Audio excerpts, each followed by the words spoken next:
अमेरिकी राष्ट्रपति Donald Trump के टैरिफ का असर अब दिखने लग गया है। वैसे तो कई सेक्टर ऐसे हैं जिन पर इसका असर हुआ है, लेकिन कपड़ा सेक्टर सबसे ज्यादा प्रभावित दिख रहा है। तमिलनाडु में तो हालात ऐसे हो गए हैं कि अमेरिकी आयातकों की ओर से करोड़ों के ऑर्डर कैंसिल होने के बाद फैक्ट्रियों ने अपना उत्पादन बंद कर दिया है।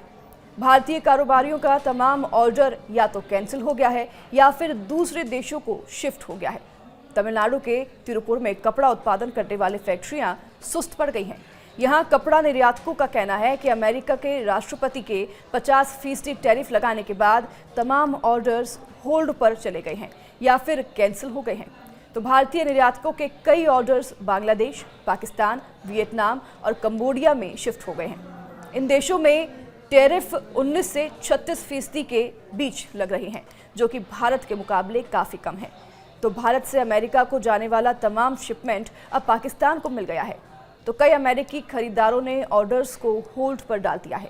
कुछ निर्यातकों का कहना है कि अमेरिकी खरीदारों ने 25% टैरिफ सहन करने की बात कही है, लेकिन इसके दोगुना होने पर संभव नहीं होगा। तो उनकी शिकायत है कि टैरिफ के बाद कुछ उत्पादों की कीमतों में 64% तक उछाल आ जाएगा, जो हमारे प्रतिस्पर्धियों के लिए और उनके मुकाबले 35% ज़्यादा होगा। उद्योग प्रतिनिधियों ने कहा कि अमेरिकी खरीदारों के निर्णय के अनुसार ऑर्डर्स के क्रियान्वयन पर भी रोक लगा दी गई है।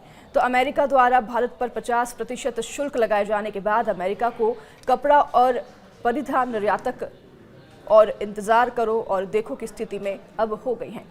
इसका मतलब है कि तुरंत कोई बड़ा कदम नहीं उठा सकते, बल्कि पहले देखना चाहते हैं कि आगे हालात कैसे बदलते हैं, ताकि उसके अनुसार ही फैसला लिया जा सके।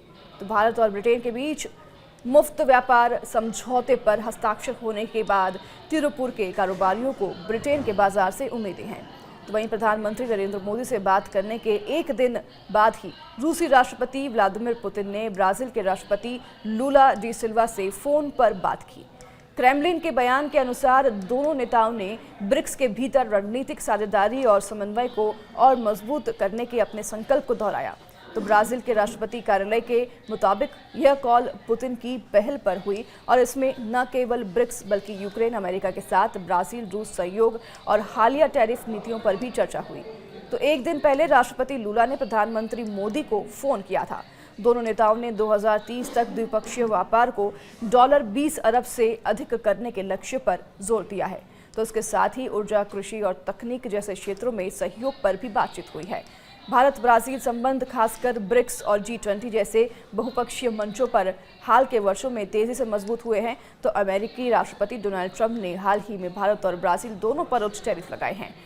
अमेरिका ने भारत पर 50% टैरिफ लगाया है। तो रूस से तेल खरीदने की वजह से अमेरिकी राष्ट्रपति डोनाल्ड ट्रंप ने ब्राजील पर उच्च शुल्क लगाया है, जिसे ब्राजील में पूर्व राष्ट्रपति बोल्सोनारो के खिलाफ मुकदमे में संबंधित रिपब्लिकन दबाव के संदर्भ में देखा जा रहा है। ये टैरिफ ब्रिक्स देशों के लिए एक सामूहिक प्रतिक्रिया की जरूरत को उजागर करते हैं।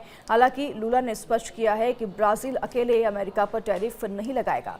ट्रंप के टैरिफ का जवाब देते हुए ब्राजील ने चीन, भारत और दक्षिण पूर्व एशिया जैसे साझेदारों के साथ व्यापार बढ़ाने की कोशिश तेज कर दी है। हालांकि ब्राजील के तेल उत्पादकों को अमेरिकी टैरिफ से राहत मिली है, लेकिन भारत पर अतिरिक्त टैरिफ लगाने के बाद रूसी डीजल पर ब्राजील की निर्भरता को लेकर चिंताएं बढ़ गई हैं। लूला, पुतिन और मोदी के बीच हालिया संवाद इस ओर इशारा करते हैं कि ब्रिक्स देश अमेरिकी टैरिफ के खिलाफ एक संयुक्त रणनीति तैयार कर सकते हैं। हालांकि अभी तक कोई आधिकारिक संयुक्त बयान जारी नहीं हुआ है, लेकिन बातचीत का सिलसिला बताता है कि यह मुद्दा आने वाले ब्रिक्स सम्मेलनों में प्रमुख एजेंडा होगा।